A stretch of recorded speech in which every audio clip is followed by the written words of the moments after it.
माता स पुत्रः विश्वे देवा अदितिः पंचजना अदितिर्जातमदितिर्जनित्वं द्यौः शान्तिरन्तरिक्षगुं शान्तिः पृथिवी शान्तिरोषधयः शान्तिः वनस्पतयः शान्तिर्विश्वे देवाः शान्तिर्ब्रह्म शान्तिः सर्वगुं शान्तिः शान्तिः सामा शान्तिरेधि यतो यतः समीहसे ततो नो अभयं कुरु सन्नः कुरु प्रजाभ्यो भयन्नः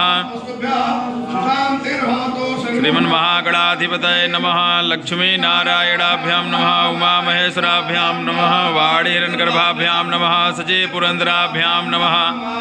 कमलेभ्यो नमः इष्टदेवताभ्यो नमः कुलदेवताभ्यो नमः ग्रामदेवताभ्यो नमः स्थानदेवताभ्यो नमः सर्वेभ्यो देवेभ्यो नमः सर्वेभ्यो ब्राह्मणेभ्यो नमः माधवं दुण्डीं दण्डपाणिं च भैरवं वन्दे काशीं गां गंगां भवानीं मणिकर्णिकामृतुण्डा महाकाय कोटिकोटि समप्रभा निर्विघ्नं कुरु मे देव सर्वकाले सर्वदा ब्रह्माणुं ब्रह्म वेदो महेश्वरान् सरस्वतीं प्रणम्यादौ सर्वकामार्थसिद्धये या श्रीमन्महागणाधिपतये नमः मंगलमूर्तये नमः।